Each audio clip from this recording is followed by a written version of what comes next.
think we are live. Hi, guys. Welcome back to my channel. I have Critical Dom, or Dominic Martyne, here today. He hmm is writing a book about the history of Dungeons and Dragons. His book is called Dungeons and Dragons: An American Institution. Is that correct? Yeah, that's correct. And I think, do we have a Kickstarter link for that? It I would have should have been in asked the beforehand. packet I sent you, and if you give me Okay. just a moment, I can Ooh, pick that yeah. up. If you want to put that in chat, that would be great. All right. Yeah, let me Yeah, see what I can do there. and I'm actually really interested in this book. But before I get started, before I forget to say anything, next week I actually will be back here with my buddy from Twitter, Chubby Funster, is going to be with me next week, and I'm really excited to talk to him too. Sweet. So, I just started reading his GM's companion guide for Shadow Dark. I T-shirted historian turned me on to him, who is hmm actually in chat right now, and I really like the stuff he did with crafting in his games. That's like my favorite thing about it. But anyway, so I'm gonna start trying to pick up the every week streams because they were fun for a while. I just kind of ran out of guests for a while, and I got stage hmm fright, and I was hmm like, maybe streaming's not for me. And then I come back and I have a great time when I do. It's just kind of I don't know, it's a thing. Anyway, so we're here to talk about Dungeons and Dragons, an American institution. And do you want to kind of introduce yourself, Dom? Tell us, who are you? Like, what do you do? Why should we care what you say? In the nicest way possible, I mean. Oh, okay. I had to think for just a second on that. My name is Dominic Martine. I have bachelor's degrees in philosophy, classics, and Latin, a minor in ancient studies. I have a master's degree in American history. My focus is on the American Revolution, and my minor for that degree included European court history. So I got to do all kinds of cool stuff with some Arthurian legends, Baldassar Castiglione, and also, I got to talk about Don Quixote a few times. So that is just my academic background. But as far as job wise, I'm actually a professional dungeon master. I've been doing that for 4 years at this stage. And before that, I've been a substitute teacher. I have been a classroom aide with a special ed department, and I've also taught for Purdue, and I've done American History 1 and 2 for them. I've enjoyed that quite a bit. But, when you're a non tenure track person, you got to find something better. Sure. And so you're an American history guy, and of course your hmm book is about Dungeons and Dragons, an American institution. What would you say is fundamentally American about Dungeons and Dragons? Why is this an American thing, aside from the fact that it was born in not Minnesota, Wisconsin? Okay, that really comes down to the attitudes between the various guys in the Twin Cities, especially. So we got a bunch of people who they love Avalon Hills games and they want more of it, but because they don't have too many releases and they're just constantly wanting the stuff, they start experimenting. Okay, they start experimenting with different games. They start combining different games, especially diplomacy and the regular war game like Napoleonics, and because of that you wind up getting this mishmash of everything. It gets put in a blender. You put in a dash of Moorcock, and then Dave Arneson, as the legend goes, watches some sort of horror movie while eating popcorn and reading Conan, and then he gets the idea of the dungeon, right? So all that stuff gets blended in, tossed out into his local club. It catches on, and then around 1973, Gygax winds up playing a game of Blackmore effectively, and that sets him ablaze, and that eventually gives us the hobby that we enjoy. And what I find American about that is that notion of experimentation. We're going to take this, we're going to take that, we're going to put it in a blender, and we're going to make money off of it. I mean, that makes sense. I've always thought of Dungeons and Dragons as a mishmash of all sorts of different styles.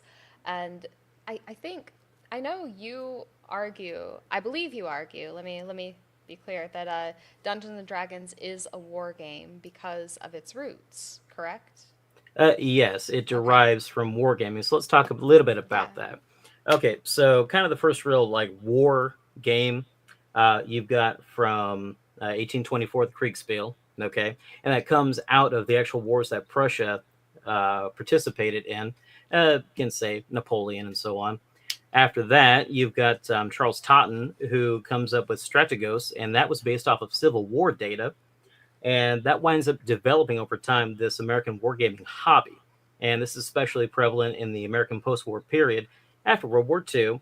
And because Avalon Hill's got all these great games coming out and people enjoy playing them, they start getting into that hobby. They start developing their own rules. And gradually, that stuff starts to creep in with a little bit of fantasy, even though the wargamers didn't like it at the time. But gradually, it caught on. That's why you have the rather famous section in Chainmail for fantasy combat, and that winds up going into OD&D because the book says that you need to use chainmail. Okay. And so would you say that a mass combat system is like required for like I hate saying real D&D because I know that everybody has their own sort of variations that they play, but would Right. you then contend that a mass combat system like chainmail is required for D&D to function as intended, we'll say? I think if you're wanting to play a game at scale, as it's been done in the past, that is the way you should do it. Say, even in fifth edition, you find those rules for building castles, and you have mobs to deal with once you have sufficient numbers. And I've used those to great effect myself. I recently finished up the Rise of the Drow campaign for my Thursday night game, and it's fifth edition. The characters are like 17th, 18th level. They're obscenely powerful, so I've got them killing like 50 guys at a shot. They're feeling great. And then on my turn, I only have to deal with a few throws of the dice because I've got those mob rules. Makes that a lot easier. And also, we're playing at a different kind of scale, right? And so I think that is one way to do it. I think that when you start going into the natural relationship between the adventurer as they become, say, a conqueror, okay, and then a king, they're going to have bigger responsibilities because they got to get into government. Then they have to be leaders of men. And then because of that, you also have to worry about finances. But Wow. adventurers love money. I've always wanted a game that explored the relationship between adventurers, conquerors, and kings. I Yeah. wish there was a system for that. Somebody should It's, make it's, that. it's, it's Um, right. It's right back here, and it's delicious oh yeah. popular case that I still need to sting. Ooh. My Thursday game actually became Acts 2, and we're gradually getting into that. Luckily, because Beckme is kind of becoming my favorite version of D&D, I can parse that stuff out in Macrea's rules and then gradually integrate it into the game. Okay. Uh, I've been reading Acts 2 recently, and Hmm. I've been like using some of the kingdom rules for my game. Before we get into this, actually, I Okay. first of all I have to thank Patio Cakes here. This episode brought to you in part by Dwarves. It is White Dwarf Summer, guys. Patio Cakes left his shop link in chat. Thank you so much, Patty. I appreciate that. And also, there is a Kickstarter link in chat for backing D&D and American Institution. And also, I, so, I don't understand this comment, but maybe you can help me. Yeah, Dominic, quick question. The Brothel of Intellect, is that yours or a different guy? that's mine. That was actually Okay. a book I published, self-published, and put up on Amazon. God, was it nearly 10 years ago? I was very salty getting out of graduate school, guys. Look, I've learned some stuff that I can apply to what I'm doing here. But if there's one thing that will make you hate your subject, it's studying it for an MA or a PhD. And look, a lot of the research I did included pedagogy and what's happened to the American college. So, yes, that's my book. Yes, the American institution of college is basically a whorehouse, and that's what you got to deal with, unfortunately. Huh. I'm learning Yep, that's me. something. Um, Hmm. right. So I've been busting out Acts 2 recently. At least I did in my last campaign because my players were like ruling over towns. And so I was busting out Acts 2 like, I don't know how much you make per month. I have no idea Hmm. what the taxes are like.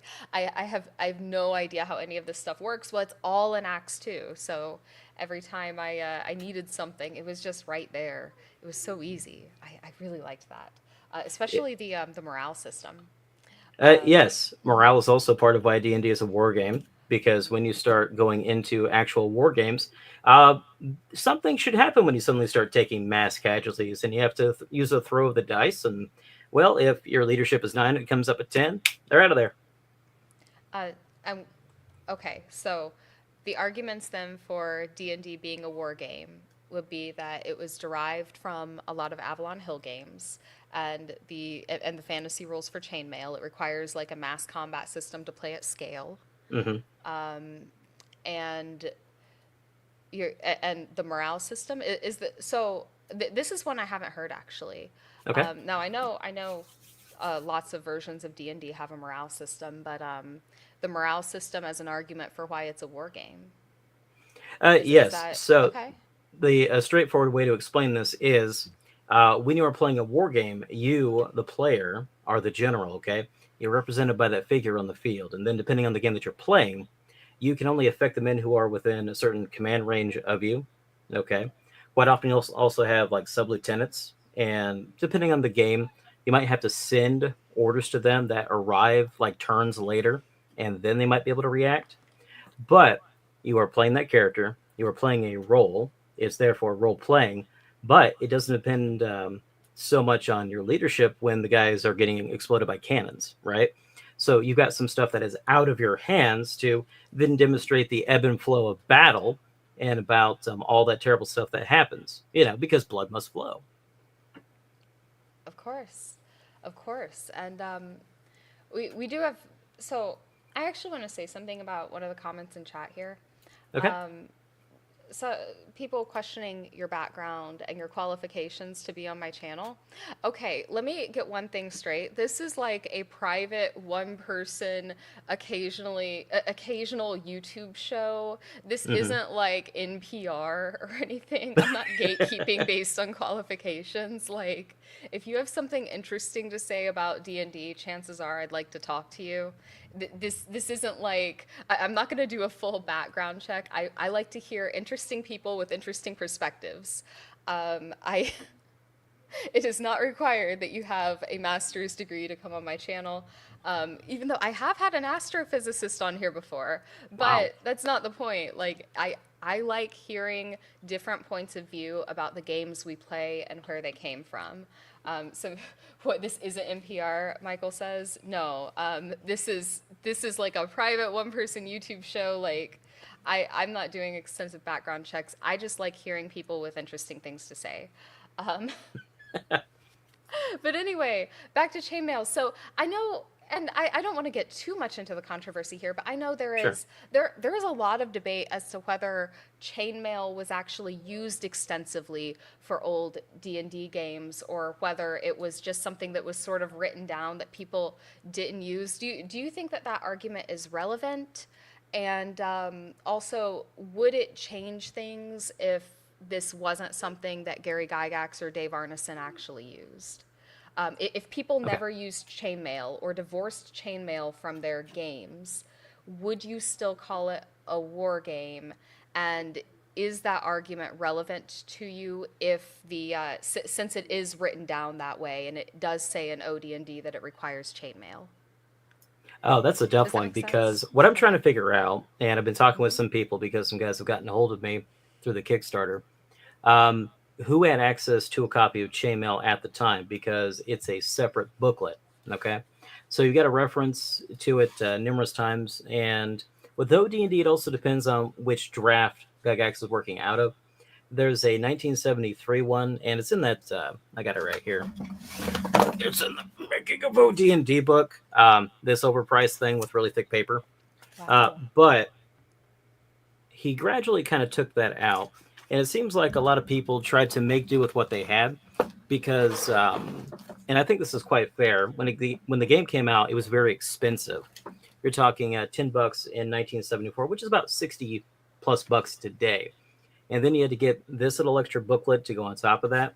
So I think there's a financial thing that some people could have a reaction to.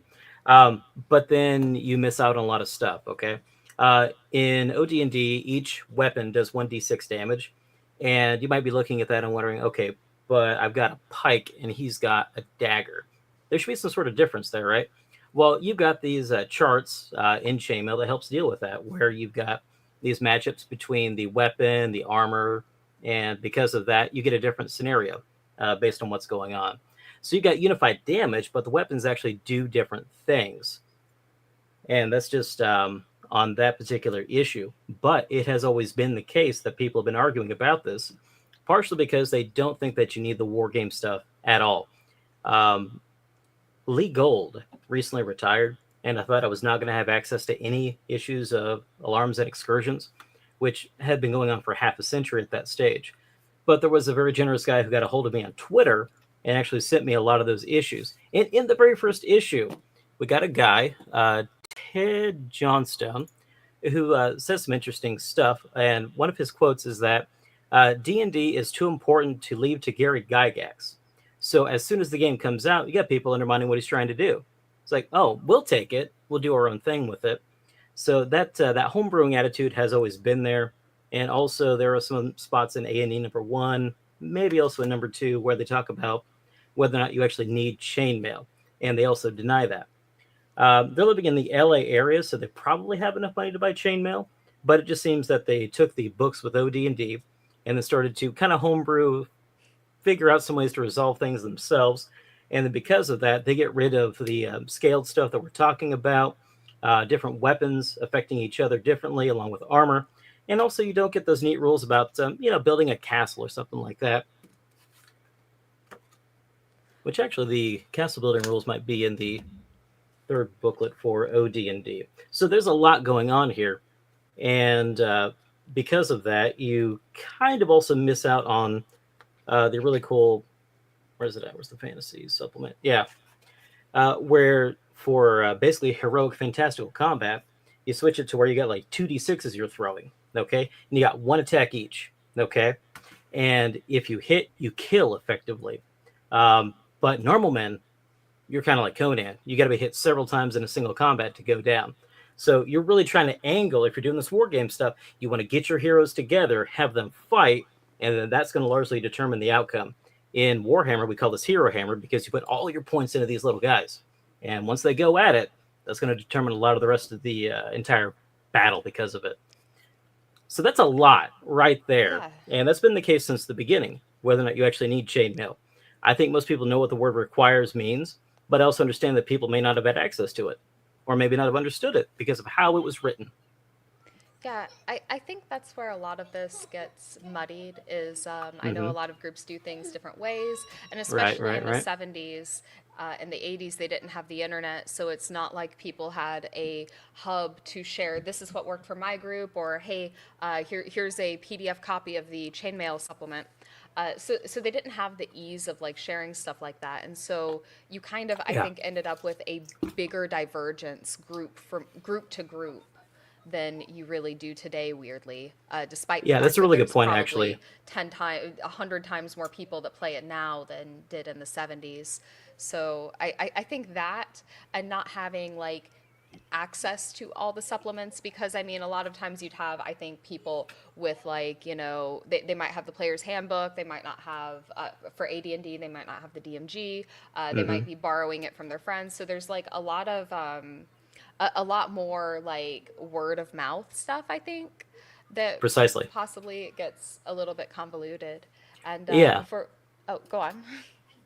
So what happens is Gygax winds up seeing this stuff in A&E and actually responds because people are already in that magazine trying to have mages running around in plate armor, having more than one actual spell per day, and it's because they don't read. They didn't understand the rule books, or they didn't care, and because they didn't read Jack Vance, they didn't understand that there's a reason why mages are so weak in the beginning. It's because they get super powerful later. That's why you pop the wizard first. Yeah, definitely. And real quick, Snake Oil Sean, thank you so much for the $5. He has a question. Dom, how much of modern D&D from third edition forward have you kept up with? Oh, most of it really, except for 2024. I came into the hobby with 3.5 because my youth group, D Malay, had a sleepover, and a friend of mine brought it over. And we just did a small town. He said, okay, I've written some stuff down here. You're playing yourself. What do you want to do? So I say, all right, I'll go to the smithy. There are dwarves there. I like dwarves. I said the wrong thing, got my toe bit off. That was cool. Another one of my friends goes over, says he want to go down this alley. Michael Jackson is there. So it's funny that I recall that, despite it being rather ridiculous. But started with 3.5. Then I started learning how to dungeon master that at that point. Then fourth edition came out. I did the edition switch because I hadn't been through one at that point. And then I also did fifth edition because a friend of mine started a game store here in town, and I started running games there. So I have kept up with it for the most point. I bought most of the books, and that kind of came crashing down after Spelljammer and the Dragonlance books for fifth edition. At which point I swore off, going forward with the editions at that stage. Simultaneously, I've just been collecting stuff previously, because I just like having those old books to go back and take a look at. I wanted to learn how to play Baldur's Gate, the PC game, at one point. So I found the core books for second edition, just so I can know how to deal with an Ettercap, for example. Then let's see, at one point, and it was I think it was around the time that Daniel Kwan was complaining about Oriental Adventures. I started collecting AD&D books because they put those stupid little disclaimers on the PDFs while still selling them. Okay, so I started getting that. I've got a fair collection. It's not all orange spine. I've got the three original hardbacks for AD&D 1E, and as of right now, I just about got all the core books across that stuff there. As for OD&D, I've got the uh, big book as I saw, and I've also learned how to play it a little bit by playing White Box, which is from the Basic Expert. So that's kind of where I've gone with things. I keep going back in time and I'm finding cooler stuff. I like war games, so something like you know, basic is neat because you're building up to becoming a lord. You've got responsibilities, you got an income. You then got to deal with taxes, you got to deal with infrastructure, and then you got to deal with an incursion from some other guy. So you got to get your peasant bowman and a little squad. Then you got to go on the table and blow stuff up. So it's just a good time. The 1A clone that he's talking about, the white box by the Basic Expert, is free on Drive Through RPG, by the way, and it's really good. Yeah, it's zero E, but a lot more I'm sorry, Zero E, yeah. understandable. Yeah, because he went through, he made some things clearer, and because of that, I was able to sit down, use Whitebox, and then take some guys through the Lost Dungeon of Tonisborg, that book. And Oh, yeah. I died like 20 minutes in because I took a wrong turn and found a troll. And because a troll is a fantastical creature, I had like six attacks against my party. I died. Nice. It was a good time though. I loved Um, it. It was great. Trolls have not been that scary for a long time. so I'm actually fascinated. I'm gonna try and get back to the concept here of Uh huh. chainmail and why it matters. So I do want to get an answer on this here. I know there has been a lot of debate on was chainmail actually used in early editions in Zero E, and I my question is because I know a lot of people are saying Gary didn't even use it, and my Why would question it be in the is, 1973 draft if Gary didn't use it? That's a weird one. yeah, it is. But my question is, do you think that matters? No, I think what Okay. matters is what Gary said to do for the game. Okay, because if we sit down and we say, okay, we're going to play first edition AD&D. Okay, well, let's consider for a moment what's kind of a unique rule that first edition AD&D has that some other games don't. Combat segments. Okay, so if I skip combat segments, are we still playing AD&D? I think you start losing stuff immediately if you begin making changes like that. So cleaving to the rules as they're presented is the best way to do it. Until perhaps after you've gotten a lot of experience and you understand the rules, you start making some minor tweaks to suit your gaming group. But that requires time, that requires experience, and requires reading, which people in this hobby don't like doing. Um, and Patty has a question here. He said, Dom, is there a point in Gygax's writing where he talks about why he plays differently than he wrote? And I think I have something I Hmm. kind of want to say about that because I have a theory that these groups, like you said earlier, were extremely experimental. Hmm. And I assume that you're not going to come up with full, complete rules for something like Dungeons and Dragons without experimenting with a lot of stuff. And you Yeah. might, and I also think that you might you're going to run a different game if you're playing with high school kids, if you're playing with people from the game shop, if you're playing with your core group of friends in Lake Geneva. Like, those are going to be different games. And I would assume that the answer is that Gygax, Arneson, all these founders, McGeary, uh, all, David Wesley, I would assume that all of these people, these early pioneers in role playing games, were extremely experimental people.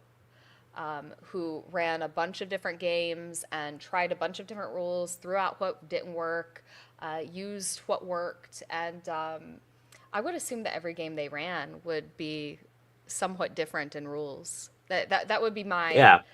guess, at least. But you can tell me what you Yeah, think they about. were all still experimenting, still changing things, okay? So if you're playing the same game for decades, okay, are you always going to play it the same way? Or if at that case, because of time, experience, and having read it, you tweak things a little bit to maybe say make combat go faster. Or maybe a vampire is not scary enough. Maybe he drains 3 levels instead of 2, something like that. But that's taken from a position of experience and also a fair amount of work, maybe talking with your players about what they would want to do. But again, this is after experiencing it and after working through the rules. Because since I come from largely a wargaming background, I really enjoyed doing that in college. I played a lot of 40K. If it is the case you are running a tournament, okay, that's a keyword tournament, you must have consistent rules and apply them consistently. Otherwise, that tournament is not going to have players coming back to it, okay? Because then you're accused of favoritism, you don't understand something. And let's be honest, you spend a lot of money on this army, you put it on the table, and then some guy says, well, we're not playing with that rule, and your army's based around it. You're going to have a bad time and people are not going to come back. So the idea is consistency, okay? And then that gets people to the game. And I think this is especially important with war gamers because they want that kind of a thing because you're there to play the game. I I think you're exactly right about that, actually. And real quick, Snake Oil Sean, thank you so much for the Gracias. super chat. He says, "Hi again. Did Dom check out the Chainmail relaunch during the third edition era, and how does it compare to the original, in your opinion?" I've not checked out the Chainmail relaunch for third edition, but I can make a note to kind of add that into everything. What I run into is there are so many books across so many editions and so many variations of D&D that even getting the product line straight is difficult unless you literally start from the beginning and work your way up. Because otherwise you don't understand. Wait, hold on. There are like 3 basics. Why are there 5 basics by the 90s? What's going on here? So they did a 3E chainmail update. That's interesting because when I was recently going through my 3.5 books, I was trying to find some stuff in the DMG for, domain play and stuff like that, henchmen. And while it does get mentioned, I didn't really get the kind of rule support that I would want as a dungeon master. Whereas I could get that from, say, Rule Cyclopedia. I love this book. I actually think that personally, this is a little bit tangential to what you're talking about. Hmm. Personally, I actually am fairly soft on the new editions. I think my favorite of the editions post like third edition would be fifth, just because it has about something like 40% of the complexity of third edition, but Hmm. retains something like 60% of the depth. And I like that a little better. It's a little more approachable and easier to onboard people. But one thing it's really missing is those mass combat rules. Mass combat is a little sparse in 5e. I've found. I didn't know that there was a chainmail supplement for 30. I was it made by Wizards? I'm not actually. Well, they I'm bought all not the sure. rights to everything as far as I know. So, yeah, it should have been from Wizards of the Coast. Interesting. Um, I want to go back a little bit to something you said earlier. You said a quote that really struck me. D&D is too important to leave in the hands of Gary Gygax. Did I quote that right? Do you know who said that?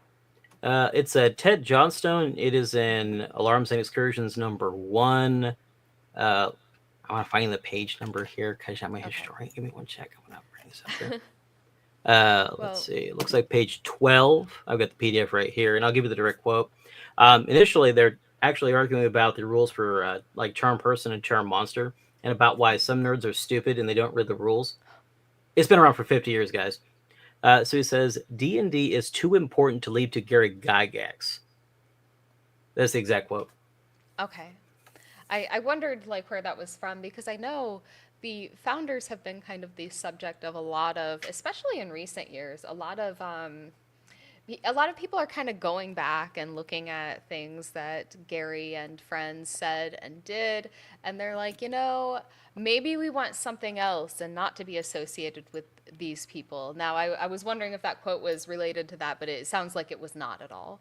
But No, it kind of sounds like, well, he shouldn't be the authority on this game that he right. typed up and got into the market. We, the LA crew here, should really be the ones that are controlling it, which is an argument that Mm, Peterson makes, but I think it's completely stupid. okay. And I know you had a lot to say about the founders of D&D and how they are sort of being maligned in some cases post-mortem by some people online. And I don't know what you think about that. Hmm. It was something you sort of brought up, and I would kind of like your take on it. Do you think that Gary Gygax deserves the flack for any way he treated certain groups of people, or no? Um, I don't really think so at this stage Mm-hmm. because we're talking about a guy who was, male, mid-century, okay, mid-20th century. He's gonna think a certain way to start. Okay, he commutes to Chicago. Okay, so this guy would have seen the 1968 riots at least through the television, or he may have actually kind of been in the area at that stage, depending where his family was at the time. So he's gonna think, he's gonna believe a certain way. And by contextualizing that stuff, because guess what? I'm a historian, I can then explain, look, here's what's going on at the time. So let me give you a really good example.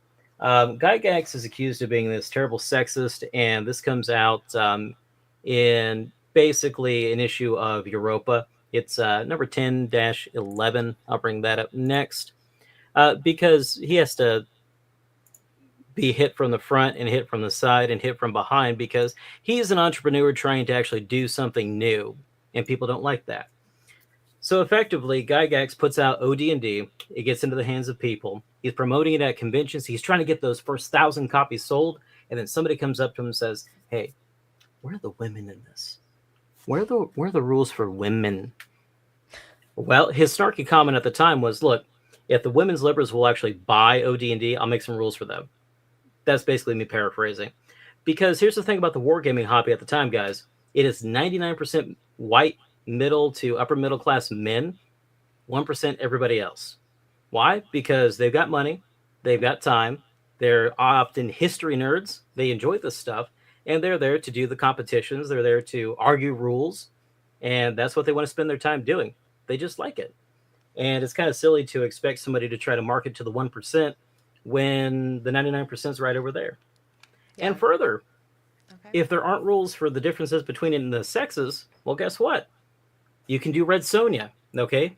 Even though Red Sonja is a Marvel character from later on. You can do Robert E. Howard's Dark Agnes without issue. I can't remember the character's name from Howard, but she does have the title of Red Sonja, and she is a swordswoman because he's done a bunch of great women characters like that. Bailey comes to mind, of course, from the Black Coast. Let me see. I got, yeah, Swordwoman. Here we go.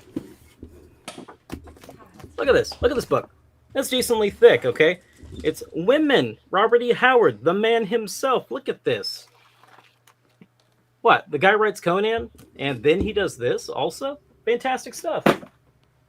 Even within Conan, you've got princesses, you've got sorceresses, you've got Valeria, okay? She's blonde, she's awesome, and she might not be able to exactly take Conan in a fight, but she can contend with him. She's also an adventurer. So you get every kind of woman, and yet people still want to complain because it doesn't matter if it's 50 years ago, doesn't matter if it's today. You cannot actually get these people to accept anything, okay? Because they're there to complain. They're there to make their mark, make their own cash off this sort of a thing.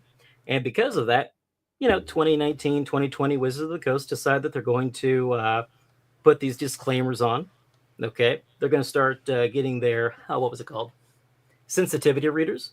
And because of that, the whole hobby starts to just go on this terrible downward spiral because you're not actually adventuring. You are doing something else entirely. You're trying to appease people who cannot be appeased, right? It's like Chamberlain, you know?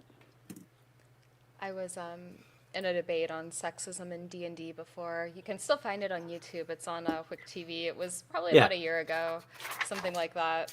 And one thing they kept bringing up was the blog post. You know the blog post.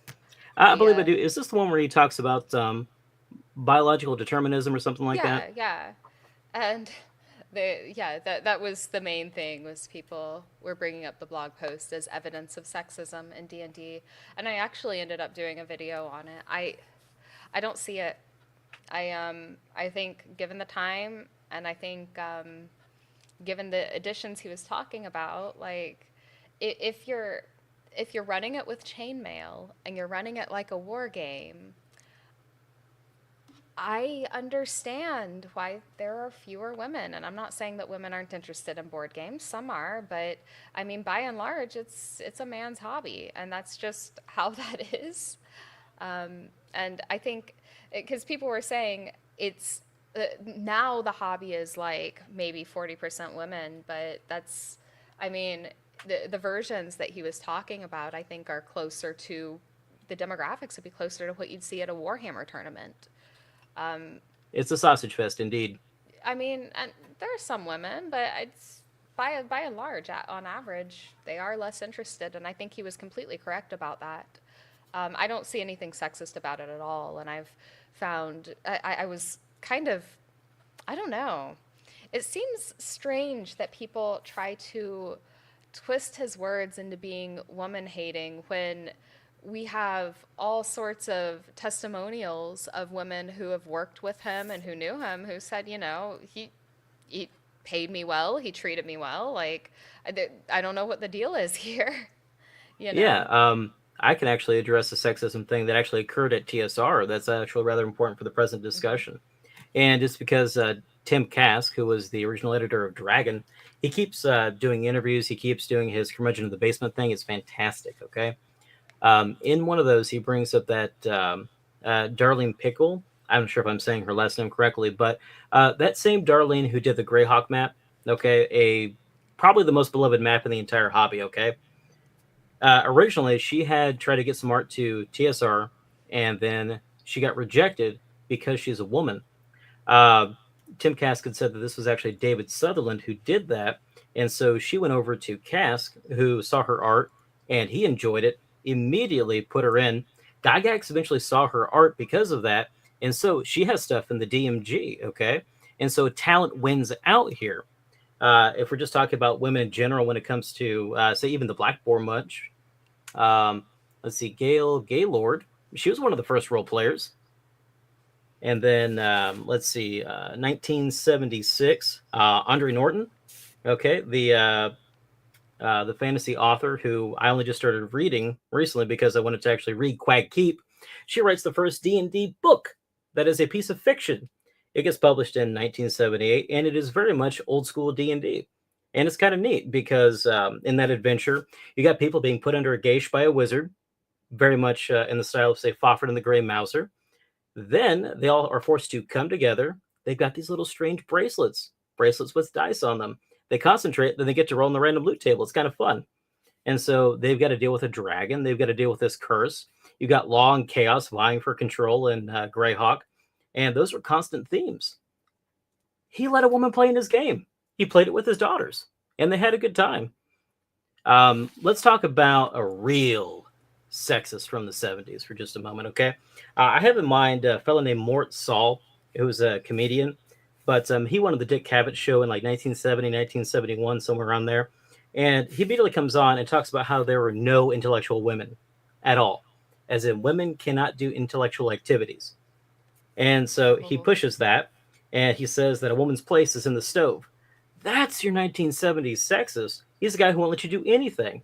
You're either in the kitchen, or you're a secretary, or you're cleaning staff. You're not an artist. You're not an author.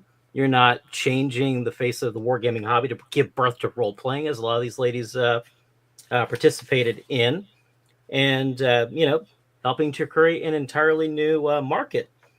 But again, talent wins out, and that's where that capitalism thing comes again. In again, it's very American, in my opinion. I agree with that. I've always been one that I enjoy hobbies as they are, and I like don't know that D&D ever really needed to change to become more feminine. I think somebody in chat actually said it. Where was it? Oh, it was back a little ways. Oh, here it is. Jay Haynes says men can't have male hobbies or male spaces without someone getting offended. I'm a big believer in single sex spaces. I think they're a good thing for both sexes, and I've Right? yeah.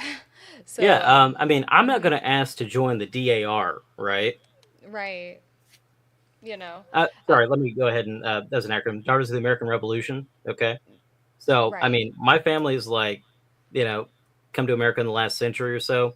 So I can't have a claim to that. But even if I were a woman, I'm not going to even try to get into that thing. Okay.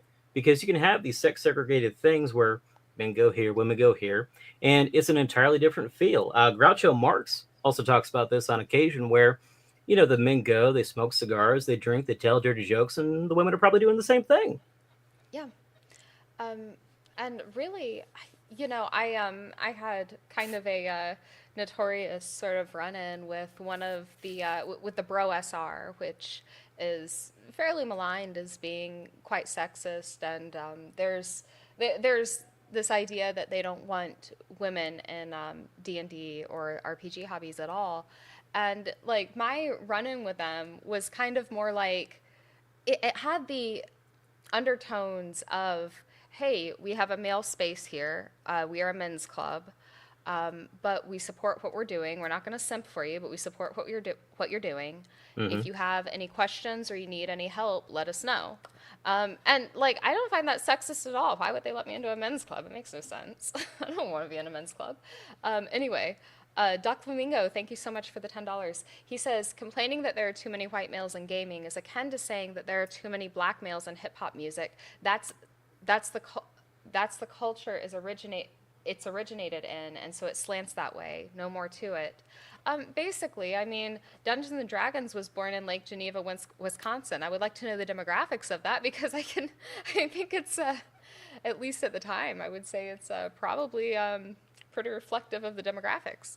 But I mean, I think that's just how it is. Like when something originates with a group, it's going to appeal to that group because it's not like the men. It's not like Gary Gygax is going to write something for women. Why would he write something for women? He's not a woman. He doesn't know what women like. He doesn't know how to appeal to women. He's writing stuff for him and his friends.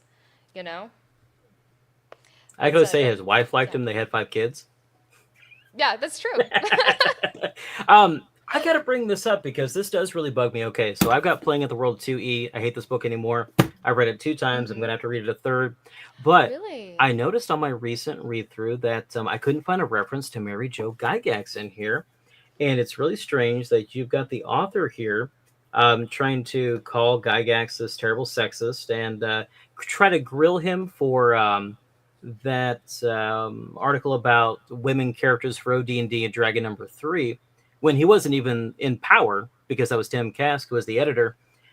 But Mary's not in the book. I still cannot find a reference to her. I mean, this woman is having to put up with her husband doing all his wargaming, all his writing. She doesn't really know what's going on. She's got 5 kids to deal with and Yeah. him, you know. Oh yeah. Um, I don't know. I guess my take on it is mostly that I don't understand why there's any expectation that Gygax would be writing something for women. I would assume his audience would be groups similar to himself and his friends, right?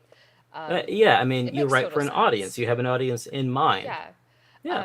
And I also believe that there's like this push for movies, games, and everything to be like very inclusive of every demographic of Hmm. possible audience. And by making something for everybody, what you're effectively doing is making something for nobody. Yeah, it's the gray goo thing because Yeah. there's no distinction. What's that phrase, the singularity, where all consciousness goes into the computer and everybody's basically dead? Yeah, I think so. It's something like Yeah, that. it's the Borg, right? Straight from Star Trek. Yeah, but as a Blarg Corp here said the cool thing about D&D is that everybody from any demographic can play. And yeah, so most of the attempts to gatekeep women from the hobby kind of come down to like, if you really look at them, they're not attempts to gatekeep women. They're just saying, you know, we're not going to change it. Nobody, like, even I have run into like some sexism online sometimes. It's not that Hmm. common, but like I would say I don't think the gaming community is any more sexist than like the general population, but I occasionally run into it. But like when it comes down to it, like it's very rare that somebody like tries to like gatekeep me out of the hobby. Most of like what people call gatekeeping is like people saying, "Hey, we're a men's club, so you can't like join our club, but like we'll give you advice and like let us know if you need help," right? That was the big gatekeeping thing I was involved in, which that's not Hmm. gatekeeping. That's just them saying like they want to keep it a men's club, and that's cool, whatever. I have What's my own keeping a group, you woman know. from buying this book and playing the game? Nothing. Um, what if I want to play with like a 20 strength score though? Well, they're not playing by the rules. Yeah, that's a shame. Got to roll those Yeah. out. Now, because I did happen to pull out AD&D 1E, yes, there's a limit to women's strength, and whatever you think about that, I don't care at this stage. You're talking about the 18 up to 50, and that is such a low percentage chance. I don't think it's significant because Yeah, you think that the it's guy being able to go like 1851 to 100, it's like super duper Superman strength, right. whatever. That's what, so my opinion of that used to be like, well, you know, if I ran AD&D and D and I had a girl in my group, I'd probably change that rule for her because I think it's like an unfair stipulation. But like when I actually looked at it, I was like, wait, what is the percentage chance of this being relevant? Like close to zero.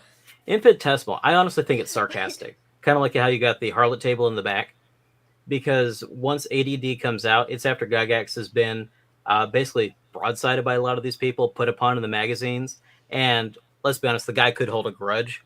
So he kind of put these sarcastic jokes to himself in the work. Right. So I think he did. I yeah, I don't know if I like agree with that or not, but like I Hmm. don't I honestly cannot be bothered to care about a less than 1% chance that my strength score would be capped as a female fighter. That makes I have so many other things I care about so much more. Like it makes Hmm. zero sense. Um, Vic says he dropped the limits for female characters at his table. I think some people do. Okay, I don't know if they're particularly relevant. It's kind of just a thing I care zero about. it's in there. It um, doesn't really seem to affect adventures. yeah. I mean, if you want to play OD&D, no limits on that stuff. Ooh, Macho Mandoff has a good point. A character is much more likely to end up with gauntlets of ogre power or something than this being an issue, I right? like that. Hmm. It's like it's a non-issue. Um, but yeah, I mean, I don't know. I think our opinions seem to be quite aligned on Gary Gygax as like this horrible sexist figure. I think it's taken from a couple screenshots of forum posts that are judged by today's morals and just, I don't know. It seems like it's lacking a lot of context, in my opinion. Well, it And lacks context, but also you run into like a pretty deep ethical problem. Let me try to explain this for just a moment. yeah, So let's assume for just a moment that there are moral facts, there are moral truths, okay? And that as we actually do improve in our ethics, we become more like, okay, the book, if we're going to call it a book of some sort. Um, but that improvement requires time, okay? We find ourselves in time.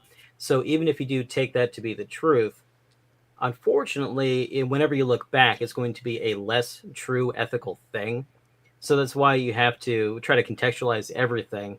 And in my opinion, you also have to contrast that with, say, in this case, how sexism was in the 1970s. Okay, and it doesn't matter if it's Mort Saul or if it's, say, a radical feminist like Marilyn Fry. I've got her book right here, and you talk about these things, and then that gives you a lot to compare and contrast with.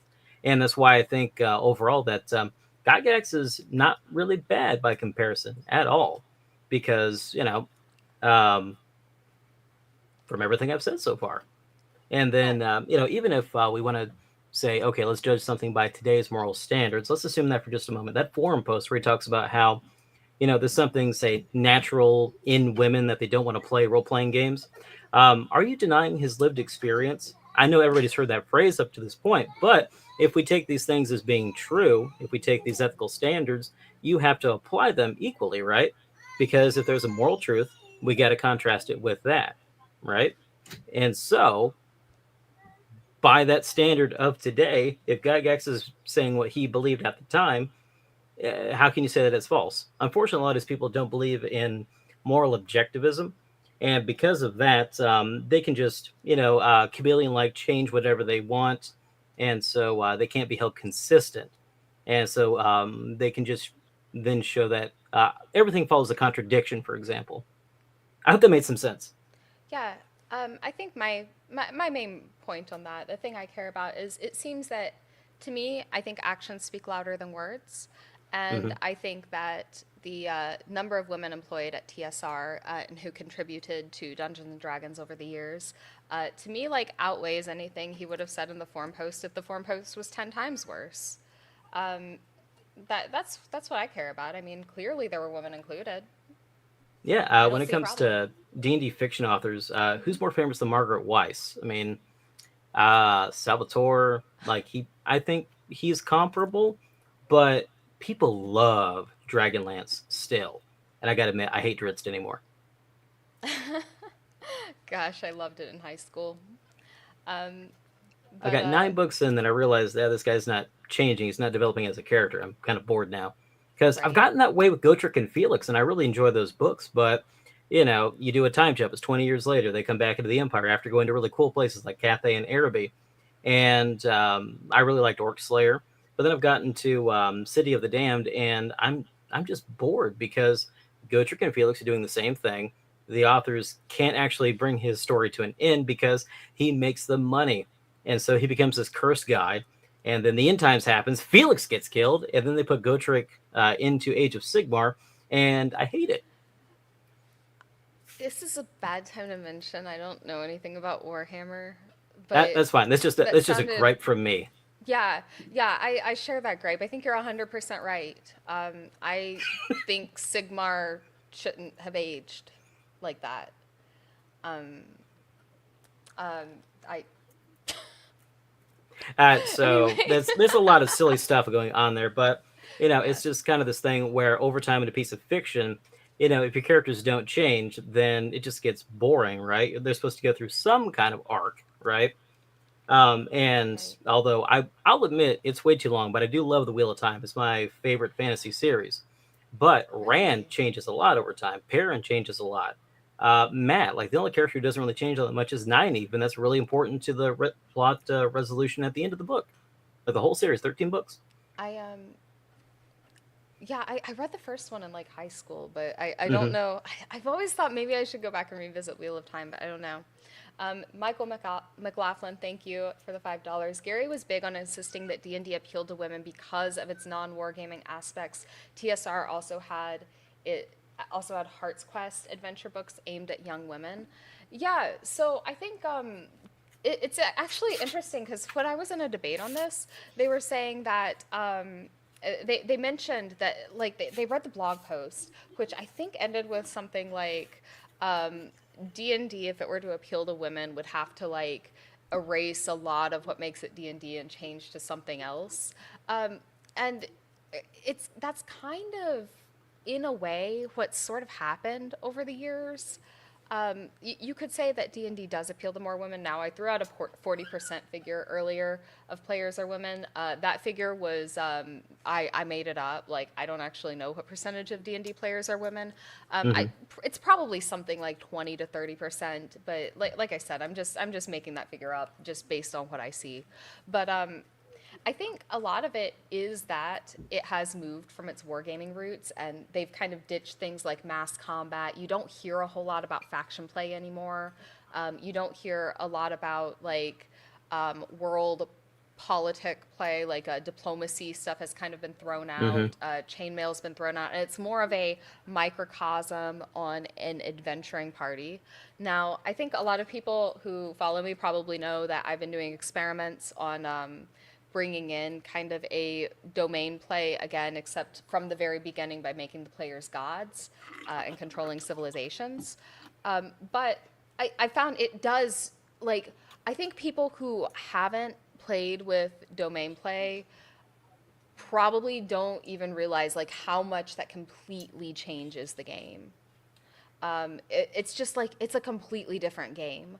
Once you add like a mass combat system and domain play in your game, it's entirely like not even the same game anymore. Um, which is sort of wild to me that like this game that we play today and call D&D, and I'm talking about every D&D game. I'm talking Hmm. about like the people at game shops who are role-playing baristas, the people who are dungeon delving, who are doing all sorts of other things. Like the game that we talk about as D&D almost feels more like it almost resembles like Tunnels and Trolls more, which is actually something I ended up reading Tunnels and Trolls last year after hearing that from somebody. I believe Jeffro Johnson was the one that said that, and I read it and I'm like, yeah, this is just like straight up what like closer to 5e D&D than 1e D&D was. So, and I'm not trying to invalidate anyone's game or saying like you're not really playing D&D unless you do this or something, because that's like not my place to do, and like I don't personally care what anybody plays, but it's just a really interesting evolution. How like large swaths of the game have sort of been thrown out over time and no one does them anymore, and people have all sorts of reasons for this. They'll say like no one ever played that way, or like or it's like we don't we just want to focus on the adventures, we want like a Lord of the Rings style game or something, but it's just so different from what's in those old rule books. I didn't have a question, I'm just ranting. No, no, because when you do start putting those rules in, the game does entirely change. Mm-hmm. So initially, the idea of name levels, that's around like ninth or so. So no D&D, Tim Cass would say that they would retire a character at that point. They basically become like a patron. Yeah. But the game expands over time, especially when Menser starts doing the basic series. And that Rise of the Drow game I was talking about, I basically just put in the domain rules for the rule cyclopedia because I mentioned to the guys that, okay, look, you guys are inside the palace. You got some connections. Do you want to buy a barony? And then they watch one of the guys get the title of Baron, so they have to call him Baron. Then they all get mad. Then they all start buying stuff. They then go out and figure out what resources they have. Then they start working on infrastructure. They start spying on each other. They start making plans to conquer the kingdom. And so we start doing this, and it takes months out of the campaign because it's supposed to be in the underworld.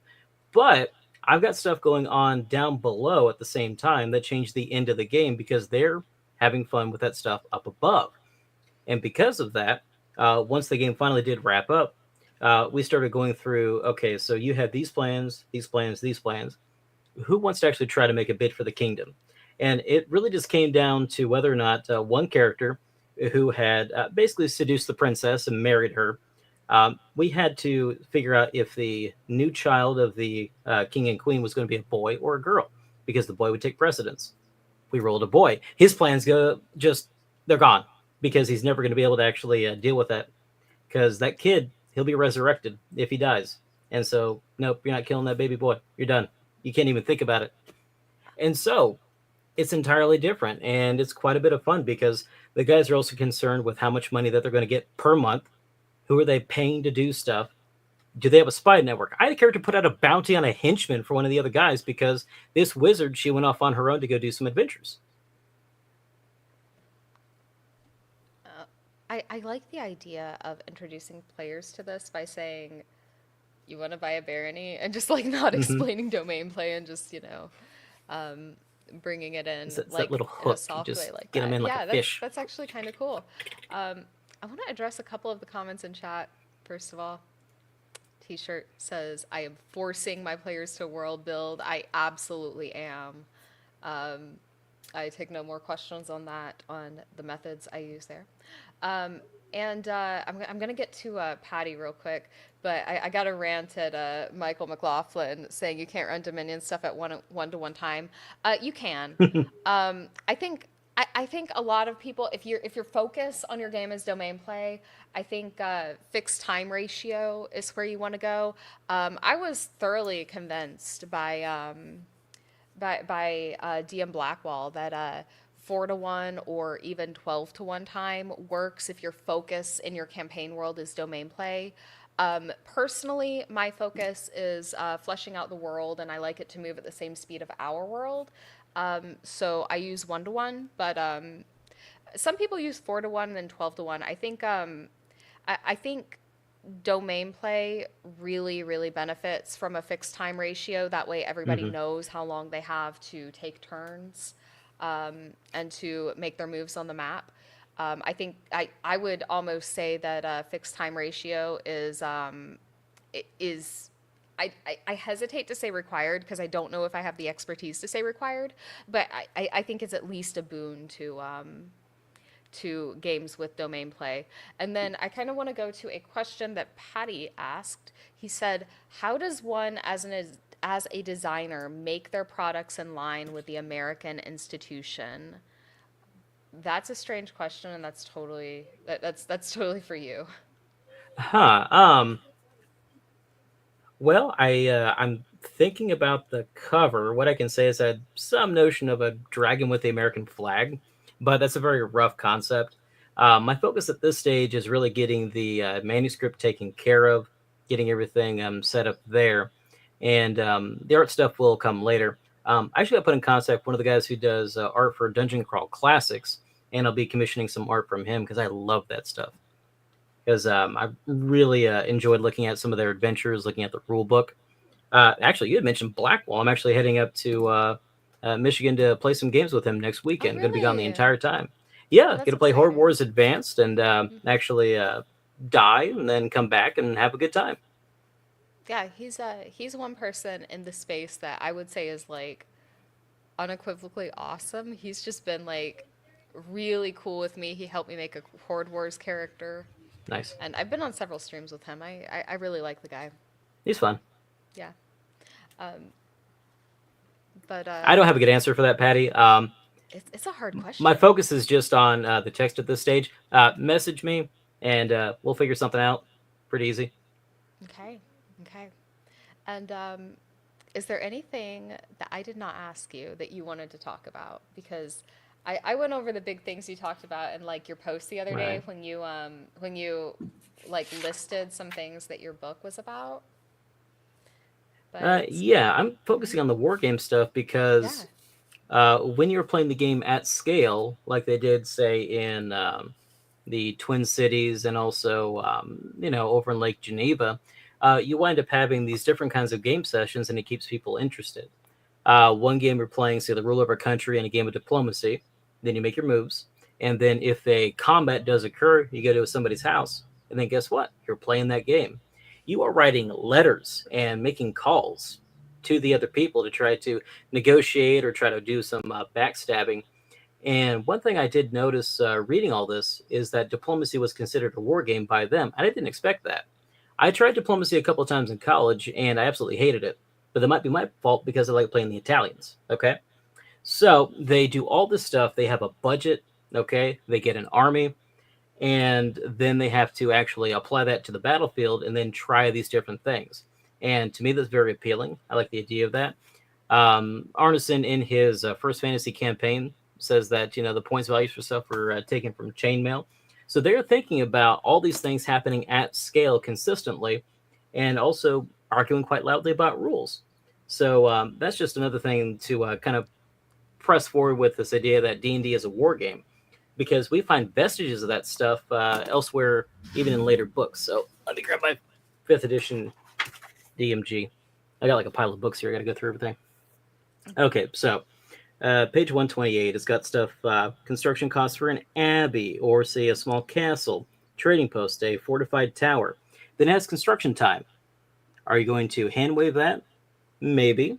Or are you going to keep some strict time records to figure out how long you have until that is done? And that's interesting because that implies a different kind of play. And you can actually craft a pretty good game out of 5th edition, in my opinion. And you just have to use some of those optional rules in the DMG, limit the player options because they get powerful really quickly, and then lean into random treasure and random encounters, and then just let them do what they want. Where do you want to go? What do you want to do? That's actually most of the approach I take in my games, Mm-hmm. and I think I've been kind of wrestling with this for a while. Like, is D&D a war game? And I think kind of the almost non-answer I've ended up on is that at its inception, yes, but and some games still play like a war game, but the Mm-hmm. majority of current tables do not play war games.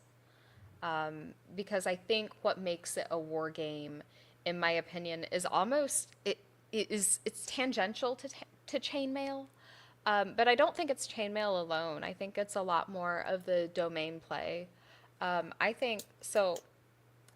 I personally have a lot of interest in diplomacy type games, right? Mm-hmm. That's where my niche interest lies.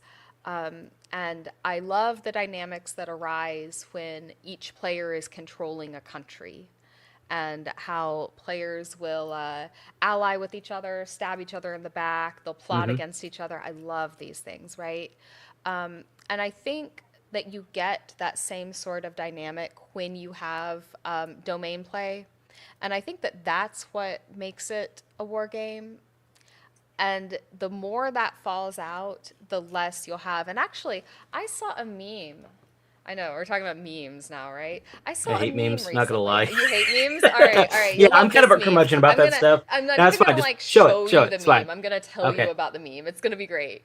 You're Wait, gonna wait, wait. laugh, I promise. No, Wait, is but the no. Fifle artist in the chat? Is the Fifle artist in the chat? Yeah, yeah. Patty said. I don't know. I hope so. Okay. Fifle's a great character. Oh, okay. Yeah. Wow. I don't know. But anyway, I saw a meme that said D&D is a war game, nerds.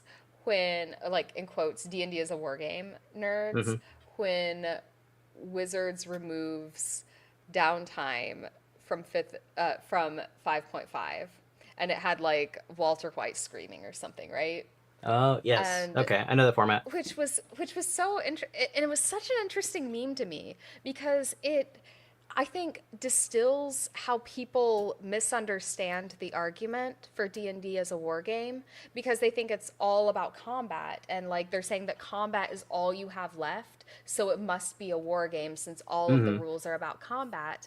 But it's the interesting thing is I think that the downtime rules have a lot more to do with it being a war game than the combat rules. Would you agree with that? Do I have that? Am I No, I understanding think that you're onto right? something. Yeah. Yeah. Yeah. So, Oh, Patty's grilling me in chat. oh yeah, what's going on? Oh, hates memes. Wears memetic T-shirt. Hey, I'm Right? here to support you, buddy. I'm not hate wearing this. I like the shirt. Imagine hating memes in 2025. I know it's like going back and trying to find primary sources from 1973 and 4. Right? Mm. But yeah, anybody who just came in, D&D, an American institution, is on Kickstarter. Patty just dropped the link in chat. Thank you so much, Patty. Um, but we're talking about Hero Quest in chat. I don't know how the Hero Quest got started. I But need to get Hero Quest. I want to play that. I didn't know for the longest time that part of the downfall of TSR was due to Dragon Strike, because I saw a review of that a long, long time ago, and I didn't know that Lorraine Williams had basically abused the relationship TSR had with Random House to where basically they ordered a bunch of extra stuff to do a shady business practice, and then eventually the company went under, bought by Wizards of the Coast in 1997. okay, Yeah, they ordered a I bunch didn't of know that. excess stock, basically. And Hmm. they had so much of it that they were supposed to basically surrender over a portion of it to cover the printing cost because of how things worked with them. And unfortunately, Gygax was the only person who really understood that relationship. And so everything starts going south very quickly because of that particular deal. Oh, we got the Interesting. VHS tape. Yeah, Oh, kind of neat. yeah.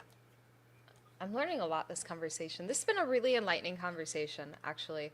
One of the best I've had on this channel, which Okay, is good, interesting because because I'm yeah. jumping around decades, and I've got a bunch of books here and stuff. I'm hoping I'm coherent. No, I'm incredibly interested in the history of role playing games because they've evolved so much over time. We've had some things lost by the wayside, some things we've gotten more of. Um, it seems to have gone less wargamey, more improv over the years, which is interesting to me.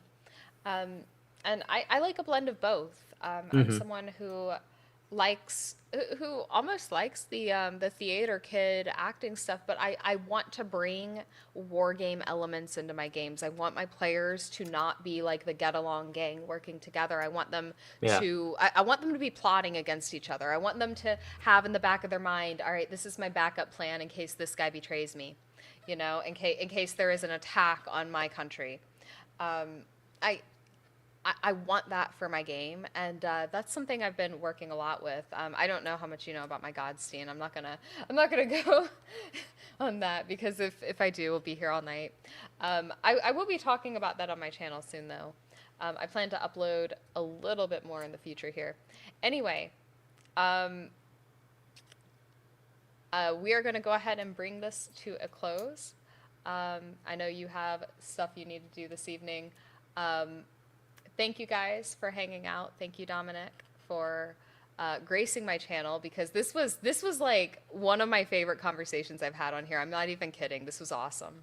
Oh, thank you so much for Um, having me. I, you kind of blew my mind with some of the stuff you said. Um, but yeah, thank you for coming and thanks guys for hanging out. I will see you guys next week. I have Chubby Funster on next week. And oh my gosh, I'm trying to get Sandy Peterson on. I don't know. Do you think Sandy Oh. Peterson will come on my channel? He didn't answer me, so I don't know. I mean, you can always shoot your shot. I I mean, can like, um, what if I I spell was his able to name get wrong on five Arbiter more of Worlds with times? McCreese, and that's just because Yeah. just took that shot. I mean, now I addressed him as Imperator, so that might have had something to do with it. But talking to him was fantastic. He's one of Yeah. our best designers right now. I was on McCreese's show too. It was fun. Hmm. Maybe if I like misspell Sandy's name a few more times, he'll listen to me and answer. Anyway, I will see you guys next week. Farewell, friends. Night.